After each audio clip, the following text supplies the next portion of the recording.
ओम शक्ति, जय माता की, जय मां नागेश्वरी।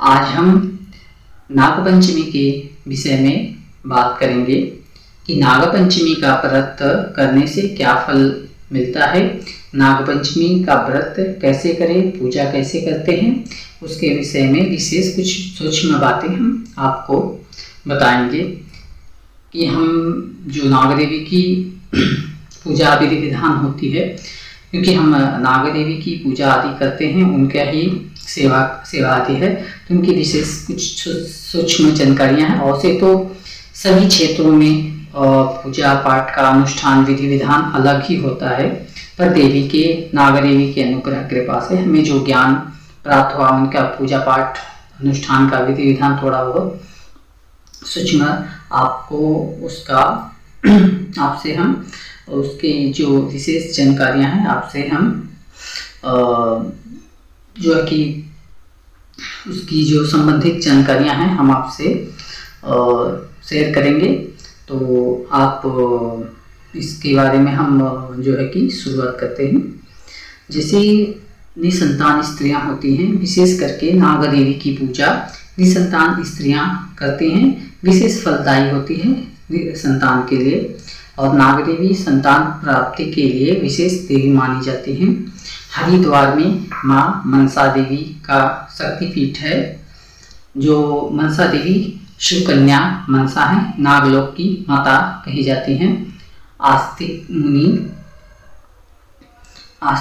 मुनि उनके पुत्र हैं और जरत्कारु मुनि उनके पति हैं।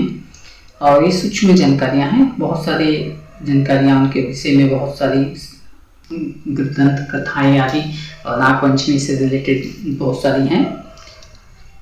तो यहाँ पे हम नागपंचमी के विषय में बताएंगे आपको। तो जिन्हें निसंतान स्त्रियां हैं, जिन्हें संतान नहीं है, जिन्हें नाग दोष आदि के कारण भी निसंतानता का मुख देखना पड़ता है, जिन संतान रहते बहुत सारे कष्ट आते हैं नाग दोष के कारण भी। तो जो निसंतान स्त्रियां हैं वह हर महीने में नागपंचमी का जो पंचमी की तिथि होती है, हर महीने में पंचमी तिथि आती है, तो उन पंचमी तिथियों में नाग पंचमी की पूजा की जाती है हर महीने में ही। जो साल की इस बार तो जुलाई लास्ट में नागपंचमी पड़ रही है, जो कि 29 तारीख मंगलवार के दिन है। जुलाई में नहीं तो अगस्त में आती है, आगे पीछे थोड़ा सा होते रहता है। तो 29 जुलाई को मंगलवार के दिन नागपंचमी पूजा है। तो इसमें आप नागपंचमी का जो पूजा करने का विधि विधान है उसके बारे में हम आपको बताते हैं। उसमें निसंतान स्त्रियां भी उस दिन से व्रत चाहे तो चालू कर सकती हैं। तो जो है कि आप नागपंचमी के एक दिन पहले जो है पूजा पाठ की सामग्रियां आदि हैं आप जमा कर लें। घर की अगर आपका कच्चा मकान आदि है तो आप लिपाई पुताई भी कर लें, साफ सफाई कर लें घर की पहले ही एक दिन। और फिर क्या हो कि कुछ गोबर और मिट्टी से लिपाई कर लें घर के। और घर का जो चौखट होता है, द्वार होता है, दरवाजा के दोनों साइड में चौखट की लकड़ी की जो दहलीज होती है, जिसे दहलीज भी कहते हैं, चौखट कहते हैं, तो हर तरफ होता है। तो वहाँ पे क्या होता है कि दोनों साइड में थोड़ा सा, यदि आपका घर पक्का है, टाइल्स आदि लगे हैं, तो भी आप पूरा ना करें, तो वहाँ पे थोड़ा सा मिट्टी और गोबर मिला के थोड़ा सा हल्का सा एक स्क्वायर जैसा चौक वहाँ पे थोड़ी सी लिपाई कर दे। और वहाँ पे मिट्टी का ही जो होता है कि दोनों साइड में एक नागिन का जोड़ा कर सकते हैं, या एक नाग इधर या एक नाग, वहाँ पे दो नाग प्रतिमाएं मिट्टी गोबर से ही बना के वहाँ पे रख दें। या दीवार पे थोड़ा सा आप उसी से एक चित्रावली जैसा आप बना सकते हैं वहाँ पे। या गेर आती है, जो गेर बोलते हैं, शादी ब्याह में, उत्तर भारत आदि में बहुत जगह में उससे रंगाई करते हैं, चॉकलेटी कलर का होता है गेरुए से आप वहाँ पे नीचे चौक पुर के बना सकते हैं। वहाँ पे नाक का आकृति बना दे और बना के उस दिन या एक दिन पहले भी आप चतुर्थी होती है तो उसे नाग चतुर्थी कहते हैं। तो उस दिन भी बहुत लोग नाग चतुर्थी का भी पूजन आदि करते हैं। सोमवार को नाग चतुर्थी है, मंगलवार को नाग पंचमी। तो एक दिन पहले ही आप लिप के उसका जो है कि सोमवार को ही शाम से पहले ही आप उसे बना के रेडी कर लें, ताकि सूख भी जाएगा, सूखने में भी अच्छा रहेगा। और फिर जो आपका घर है, पूजा स्थल है, जहाँ पे आपको नागदेवी का कलश स्थापना करना होता है। विशेष करके नागदेवी का कलश का महत्व बहुत है, तो उनको कलश रूप में ही स्थापित करते हैं। तो घर के सामने दोनों चौखटों पे नाग का जोड़ा बना, वहाँ पे आप रंगोली गेरुए से डिजाइन आदि जो भी धार्मिक चिन्ह स्वास्तिक आदि बना दें। घर के चौखट के आजू बाजू में जो भी धार्मिक चिन्ह आप डिजाइन बनाना है सुशोभित कर सकते हैं। द्वार पे नीम और पीपल के पत्तों का तोरण बनाते हैं, जो हम आम के पल्लों का लगाते हैं। अगर आपको चाहिए तो आम का लगाएं, नहीं तो नीम की पत्तियों का भी तोरण आप लगा सकते हैं। नीम की पत्ती और आम के पत्ते भी, पीपल के पत्ते आदि लगाने से भी आपको कई तरह के लाभ होते हैं। कई बुरी दृष्टि आदि से भी रक्षा होती है, लक्ष्मी महाशक्तियाँ प्रसन्न भी होती हैं। तो घर पे पीपल के पत्ता या नीम के पत्ती टांग के भी तोरण बनाएं, या आम के पल्लों का ही बना दे तोरण। तो वहाँ पे लगाने के बाद फिर आपके घर में जो पूजा स्थल है वहाँ पे भी आप चाहें तो गोबर और मिट्टी से थोड़ी सी लिपाई करें। यदि टाइल्स भी है तो हल्का सा आप उधर एक अथवा करके शुद्ध कर ले। और वहाँ पे जो है कि स्वास्तिक यंत्र या चौक पूरे रंगोली आदि कुछ बना ले। उस पर जो स्वास्तिक होता है, चौक पूर के बीच में स्वास्तिक बनाएं, और वहाँ पे हल्दी कुमकुम से आपको जो चौक पूरते हैं, आप हल्दी पाउडर होता है जो, और कुमकुम जो लाल वाला टीका लगाते हैं, उससे आप हल्दी कुमकुम से ही चौक पूर दें। और वहाँ पे स्वास्तिक कुमकुम से हल्दी से बनाएं। और हल्दी नाग पूजा में विशेष करके हल्दी का उपयोग होता है, ज़्यादा से ज़्यादा तादाद में हल्दी ही उपयोग करते हैं। अभिषेक के लिए, लगाने के लिए, पूजा आदि में ज़्यादा करके हल्दी नाग देवी को अति प्रिय है। नाग पूजा में हल्दी का विशेष उपयोग होता है। तो हल्दी से आप बना दें। फिर वहाँ आप तांबे का कलश ले लें या मिट्टी का कोई कलश ले लें। कलश लेके कलश के ऊपर आप देवी का स्वरूप आदि आपको आता है तो बना सकते हैं। उनके आँख, कान, नाक, मुंह, जीवा आदि देवी के स्वरूप बनाएं, या तो आप उस पर स्वास्तिक बना के 7 टीके टिक दें। 7, 9, 5 जो भी हो, आप 7 टीके टिक दें, और या 5 टीके या 9 टीके कलश के ऊपर। जैसे नव दुर्गा का कलश आदि हम रखते हैं वैसे ही रखना है। और उसके अंदर कलश जो रखेंगे स्वास्तिक बना के, उसके नीचे थोड़ा सा अच्छा चावल रखेंगे, उसके ऊपर कलश को स्थापित करेंगे। कलश को टीक के ले लेंगे। कलश के गले में बांधने के लिए हल्दी की गांठ होती है, जो हल्दी की गांठ को लेके धागा से अच्छे से लपेट के बांध के मंगलसूत्र बनाते हैं, तो कलश को पहनाया जाता है। तो आप बना के उसको पहना सकते हैं। यदि नहीं तो धागा बांधे, हल्दी कुमकुम लगा के करें। फिर कलश में गंगा जल आदि हो तो वो भी डाल सकते हैं। कलश में जल भरें। जल के अंदर कुशा होती है, जो कुशा दर्भ बोलते हैं, कुशा उसके अंदर लंबा में है, थोड़ा लेके डाल दें। नीम की पत्ती डालें। उसके अंदर एक कॉइन रहे, पान, सुपारी, खाने वाला पान और साबुत सुपारी रहती है वो डालें। और अक्षत डालें, दुर्वा डालें। दुर्वा जो दूब होती है, घास, दूब, 5 लौंग, 5 इलायची, ये सब डालें। और फिर उसके बाद जो है कि उसमें कौड़ी अगर है तो कौड़ी भी डाल दें, ऐसे कॉइन डाल दें। फिर उसमें क्या है कि आप नीम की पत्ती की जो गच्छी है तोड़ के या तो पत्ते तोड़ के उसमें साइड में, जैसे आम का पल्लो लगाते हैं हम लोग, कलश में आम का पल्लो डालते हैं, तो आम के पल्लो की जगह वहाँ पे नीम की पत्तियाँ डालते हैं। नाग देवी को नीम की पत्तियाँ बहुत पसंद है, और हल्दी। तो नीम की पत्ती कलश में डालते हैं, और उसके ऊपर लाल कपड़े का, नारियल को लाल कपड़ा लपेट के लंबा, जैसे आप देखते हैं कलश में जैसे स्थापित करते हैं, लाल कपड़ा लगा के नोकीला, और उसको उस पर लाल कलेवा बांध दे कपड़े को ताकि छूटे ना, और फिर नीम की पत्ती आदि वो डाल के, सब सामग्री डाल के, उसमें थोड़ी सी हल्दी, थोड़ी सी कुमकुम डाल के, हल्दी की गांठ भी डाल दें, और फिर उसके बाद कलश को उसके ऊपर स्थापित करना है। स्थापित करने के बाद फिर आप क्या करें, वहाँ पे जो है कि सर्वप्रथम पूजा के लिए जब रहते हैं तो आप कोई आसन वगैरह ले लें।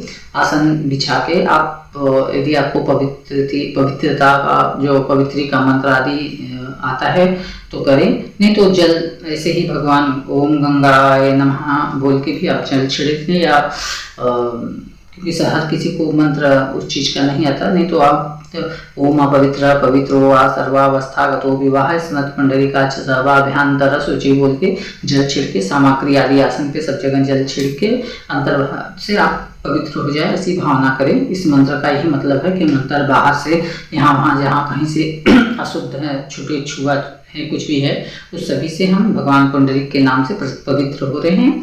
तो इस प्रकार से आप भावना करके पवित्र हो जाएं। फिर पांचमनी करते हैं। भगवान नारायण का 3 बार पानी लेके ओम केशवाय नमः, ओम नारायण, ओम माधवाय नमः बोल के 3 बार ओम गोविंदाय नमः हाथ धो ले। फिर उसके बाद प्राणायाम करना है, सांस गहरी सांस लेनी है, रोक के मन ही मन ओम नमः शिवाय का आप जब करें, जितना समय तक सांस कुछ समय तक रोक के रखें, फिर उसको धीरे से छोड़ें, फिर लें, फिर छोड़ें, ऐसा 3 बार करके अंतःकरण शांत हो जाए, पूजा योग्य हो जाए। फिर उसके बाद क्या करना है, आपको एक दीप वहाँ पे प्रज्वलित पहले ही कर लेना है।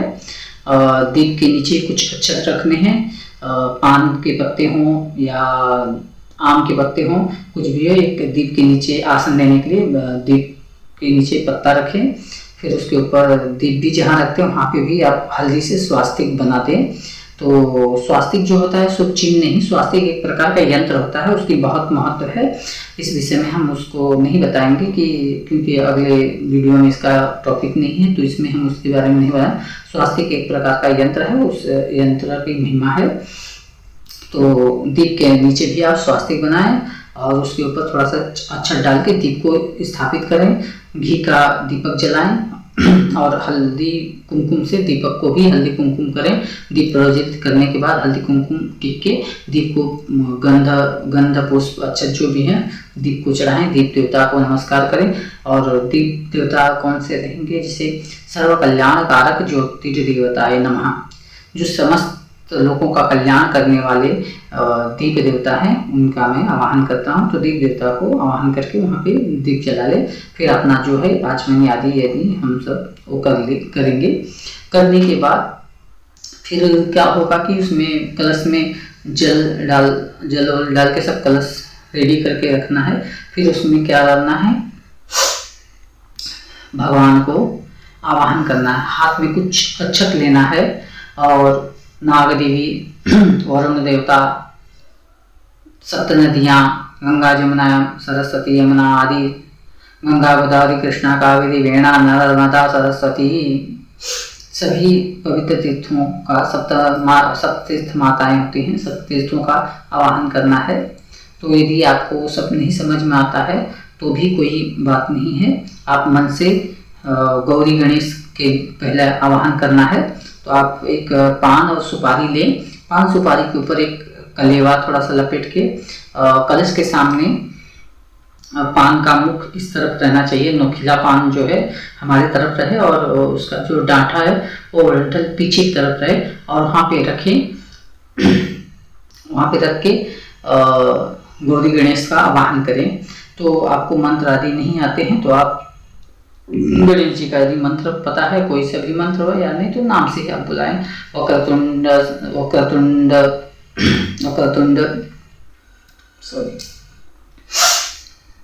वक्रतुंड महाकाय सूर्यकोटि समप्रभ निर्विघ्नं कुरु मे देवं सर्वकार्येषु सर्वदा बुद्धि विद्या प्रदायकं सर्वसिद्धिदायकं श्री सिद्धिविनायकाय नमो नमः। नहीं तो आप दूसरा मंत्र भी आपको गणेश जी का पता है तो भी बोला, ओम गजाननं गौरीसुतं शोकविनाशकाय शत्रुनाशाय श्री महाकूट विनायकाय नमः। और भी बहुत सारे मंत्र हैं गणेश जी के, चाहे जो भी आप उपयोग में कर सकते हैं।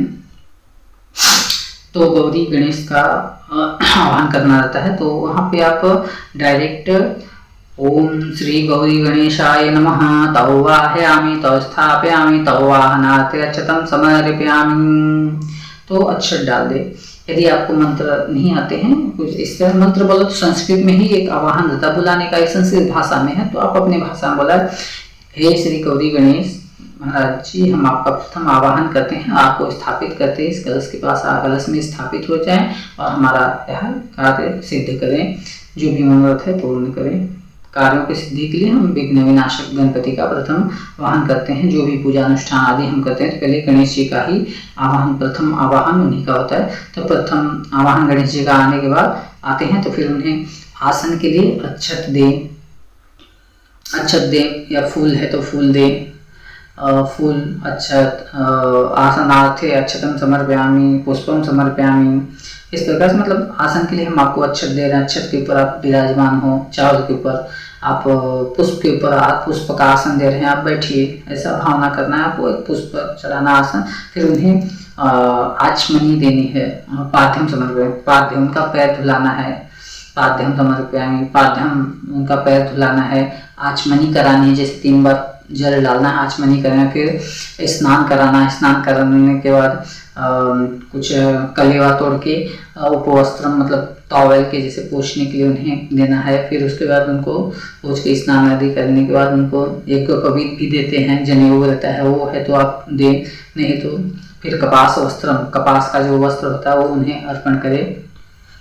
उन्हें हल्दी कुमकुम टीका करें, हल्दी हरिद्राम कुमकुमा अक्षतम समर्पण, हल्दी कुमकुम अक्षत समर्पित करें, उन्हें हल्दी कुमकुम अक्षत समर्पित करें। फिर धूप दिखाएं, दीप दिखाएं, एक एक करके दीप दिखाएं, धूप दीप। फिर उसके बाद जो भी मंत्र आदि कुछ पता है तो आप अथवा करें। फिर धूप दीप देके उन्हें कुछ केला का फल है वो नैवेद्य के रूप में दिखाएं और गणेश जी से प्रार्थना करें कि आज हम नाग पंचमी का व्रत कर रहे हैं, पूजा कर रहे हैं, अनुष्ठान कर रहे हैं, इसलिए हमारा पूजा अनुष्ठान बिना विघ्न बाधा के हमारा यह कार्य संपन्न कराएं।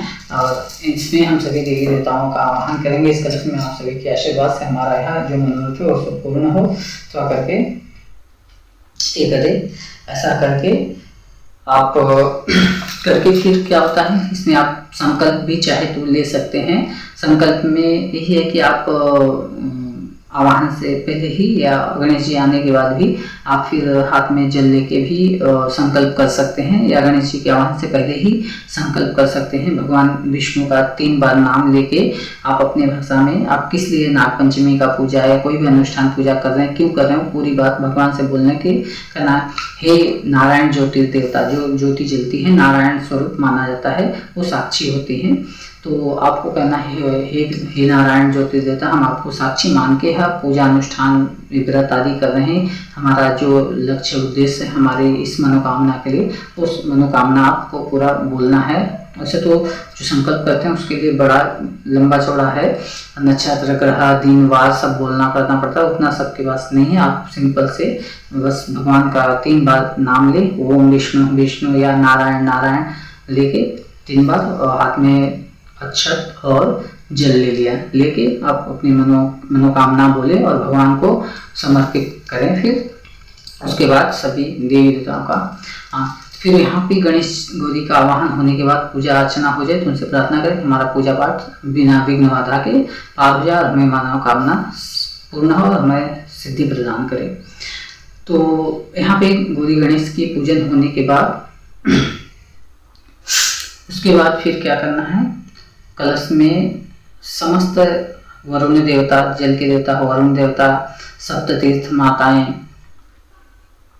और ब्रह्मा विष्णु महेश इंद्र आदि सर्वदेवी, नागराज नागरानी नागदेवी नागदेवता का आवाहन करना, ब्रह्मा विष्णु महेश मतलब समस्त शक्तियां जो भी हैं उनका आवाहन करना की भावना करना है कि समस्त देवी देवगण जो भी हैं सभी देवी देवगण इस कलश में आपका आवाहन करना है। आप आए और अपनी हमारी सेवा स्वीकार करें, हमारे मनोरथों को पूर्ण करें। इस प्रकार से आप हाथ में अक्षत लेके बोलना है और उन्हें अक्षत जो होता है कलश के ऊपर डाल दे और कहें कि आप आए, आप के आवाहन के लिए हम अक्षत आमंत्रित कर रहे हैं, आपको आपके आवाहन के लिए अक्षत समर्पित कर रहे हैं, आप आइए। तो आप अपने भाषा में बोल सकते हैं मन ही मन जो भी है, और उन्हें बुलाए। आने के बाद फिर जैसे गणेश जी की षोडशोपचार पूजन हुई है, उनका पैर धुलाना, हाथ आचमनी कराना, उसी प्रकार से उन्हें करना है। धूप दीप नैवेद्य भोग आदि आरती देनी है। फिर उसमें क्या, फिर ये सब होने के बाद फिर आप विशेष पूजा जो है कि रहती है नाग देव की और नाग देवी की। तो नाग देवी की पूजा आप विशेष रूप से उनका जो भी मंत्र आदि है, नाम है, उसका जैसे ओम श्री नागेश्वरी नमः जप कर सकते हो, ओम नमः शिवाय ओम का जप कर सकते हैं रुद्राक्ष की माला पे। और उनको जो भोग आती है और उनको हल्दी से कलश के ऊपर अभिषेक करें। ओम श्री नागेश्वरी नमः, ओम श्री नागेश्वरी नमः बोलते हुए थोड़ा थोड़ा हल्दी का पाउडर लेके कलश के ऊपर थोड़ा थोड़ा करके समर्पित करना, हल्का हल्का गिरा के कलश के ऊपर अभिषेक करते रहना है धीरे धीरे। ओम श्री नागेश्वरी नमः बोल के जितना हो सके उतना कर सकते हैं, उसमें कोई नहीं कि इतना करो उतना, जितना होता है उतना करते रहो। हल्दी और उन्हें बोलो हल्दी का अभिषेक आपको समर्पित करिए, नाग देवी आप प्रसन्न हो, आप आए ग्रहण करें हमारी सेवा। फिर फूल होते हैं, फूल की पंखुड़ियाँ तोड़ के कलश के ऊपर डाले, अक्षत आदि डालें, सब इस प्रकार से कलश की पूजन आदि करें। और नैवेद्य में दूध और केला 2 कटोरी में रखें, उसमें नाग देवी नाग देवता को समर्पित करें। नैवेद्य हो गया, फिर उसके बाद आप धूप दीप आदि दे के जलपान आदि करा के उनसे प्रार्थना करें। फिर कर्पूर की आरती करें, कर्पूर आरती करके पूजा में जो भी आपकी मनोकामना उनसे प्रार्थना करें। और जो भी घर में खाने पीने का नैवेद्य आती है वो भी उन्हें भोग लगाएं। और बाहर जो दरवाजे पे नाग प्रतिमाएं 2 बनी हैं, वहाँ पे चाहे तो किसी मिट्टी के बर्तन में दिया दीप हुआ था, उसमें दूध और लावा वहाँ पे भी ले जाके दोनों दरवाजों के साइड में रखना है। और दूध और लावा घर में जहाँ तहाँ जैसे कुछ स्थानों में छिड़कना, घर के आजू बाजू में भी यदि साफ सुथरा अच्छा जगह है तो वहाँ पे भी आप सभी घर के आसपास में भी उसको छिड़कें, ताकि जहाँ कहीं भी नाग देवता आते हों, करते हों, रहते हों, स्थान हो, कहीं ना कहीं आते जाते हैं, तो वहाँ आए ना।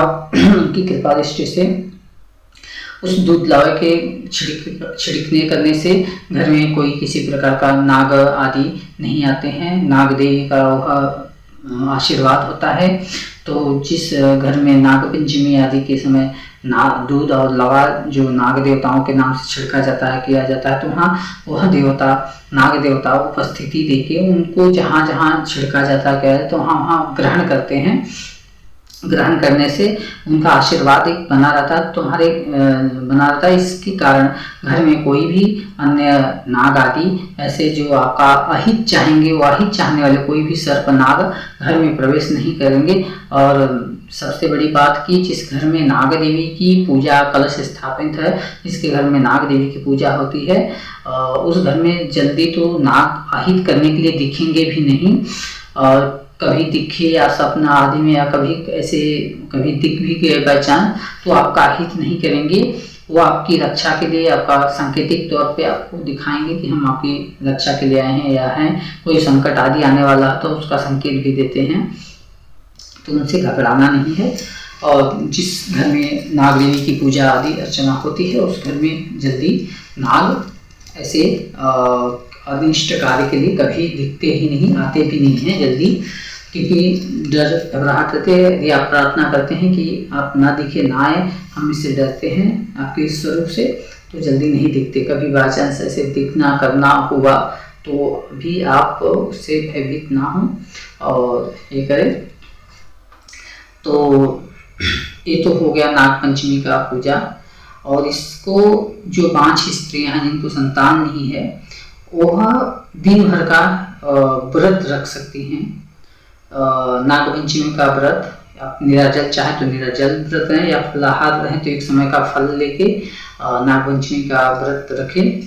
और नागपंचमी का पूजन इस प्रकार से करके नाग देवी से संतान प्राप्ति के लिए आप उनसे आशीर्वाद मांगें। और जितना हो सके नाग मंत्रों का जप करें, नाग देवी के नाम का स्मरण करें, ओम नमः शिवाय ओम का जप करें, रुद्राक्ष की माला पे जितना हो सके उतना जप करें।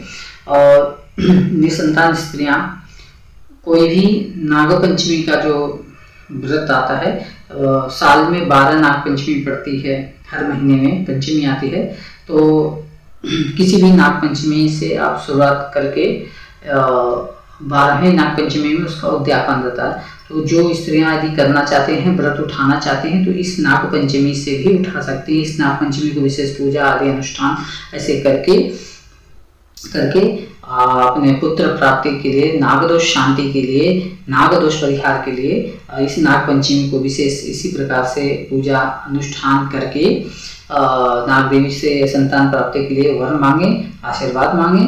और व्रत हर पंचमी तिथि को इसी प्रकार से व्रत रखा करें, व्रत रखें, धूप दीप रखें। और देवी का जो कलश है वो कलश हर शनिवार के दिन उसकी पानी आदि सब बदलना रहता है। नारियल वैसे ही रहेगा, उसके अंदर का जो कॉइन है कॉइन वैसे रहेगा, बाकी सारी सामग्रियां आप दूसरे दिन उसको कलश को विसर्जन करना रहता है। जो कलश आपने स्थापित किया है उस कलश को विसर्जन करना है, करके फिर उसमें वो कलश विसर्जन करने के बाद पुनः उसमें जो नारियल आदि है, चाहे तो उसे नारियल को आप अगर संतान प्राप्ति के लिए जो 12 पंचमी होती है, हर महीने की पंचमी की अगर व्रत का पालन कर रहे हैं तो उस कलश को आप वैसे घर में रखें। बस उसे शनिवार उसको धो के हल्दी कुमकुम स्वास्तिक आदि बना के पूजा आदि करें। और उसमें आवाहन आदि कुछ नहीं, एक ही बार आवाहन रहता है, बस उसमें पूजा करते रहें उनके सच्चे मन से और जप आदि चालू रखें। नाग देवी की कृपा से, सच्ची श्रद्धा भक्ति से जो भी भक्त नागा देवी की पूजा अर्चना करते हैं उनके दुख दरिद्र दूर होते हैं, धन धान से घर भरता है, सुख शांति संतान की प्राप्ति होती है। यदि कर्म भाग्य बहुत ही खराब हैं, कर्म भाग्य यदि बहुत ही खराब हैं तो ही उसमें देर हो सकती है, अन्यथा नाग देवी की कृपा से शीघ्र संतान की प्राप्ति होती है, सभी समस्याओं का समाधान होता है। तो आप सभी सच्चे श्रद्धा भक्ति विश्वास से जो भी निसंतान स्त्रियां हैं वह इस व्रत को करें और उनका कल्याण होगा। ओम शक्ति, जय मां नागेश्वरी। आशा करते हैं आप सभी को यह जानकारियां पसंद आई होगी और आप सभी को यदि किसी में कोई जानकारी, कोई चीज़ नहीं समझ तो आप हमें मैसेज कर सकते हैं। और पूजा अनुष्ठान भी हम करते हैं, नागदोष शांति आदि का पूजा भी करते हैं, काल सर्पदोष पूजा आदि जो हमारा विधि विधान है नाग देवी की कृपा अनुग्रह से, तो उसका करते हैं। यदि किसी को कुछ समस्या है, कोई बाधा आदि का प्रॉब्लम है जो भी है, तो आप हमें मैसेज कर सकते हैं। और तो आप ज़्यादा से ज़्यादा हमारे इस वीडियो को लाइक से सब्सक्राइब करें और लोगों और भक्तों तक पहुंचाएं और भगवती कृपा करें। ओम शक्ति, जय मां नागेश्वरी, हर हर महादेव। ओम नमः।